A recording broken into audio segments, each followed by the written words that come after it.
来看台北北投有一间真出名的牛肉面，去互外送员翕到讲，这店员呢，甲这个倒布、甲这个灶台的水切切的，就甲这水转动去煮面的大鼎内面。这个动作互民众是真惊吓。本地店家是唔承认的，不过这外送员甲这这影片规甲公开啊。卫生局今仔有派人去稽查，想袂到是无开店做生意。业者也只用声明表示讲，这是员工的个人行为。因会加强教育训练。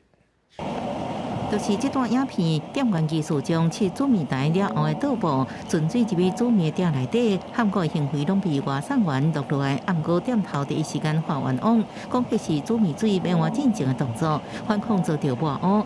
外送员7时半暝佮公布12分钟完整的影片，说明店家。我自己本身也是他们店里的客人，我也经常去他们家吃饭。啊，看到这一幕的时候，你就会觉得。自己不知道已经吃下去多少这样脏水，所以才会觉得很不能接受。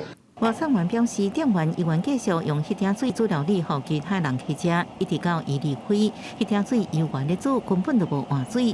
特别是卫生局初5早起主动派人到场稽查，想要到店家将铁门救来暂停营业。针对于它的人员卫生、环境、器具等等，还有食材保存，如果查有相关的缺失的话，会依食安法第8条的一个规定，要求他限期改善。复查还是没有改善的话，会依违反食安法第8条，处新台币6万到2亿元的罚款。里面很多一些灰尘，还有一些油渍，还有一些脏东西，也担心如果进入我们的水里面，让民众吃下去，也可能会造成肠胃道的不适。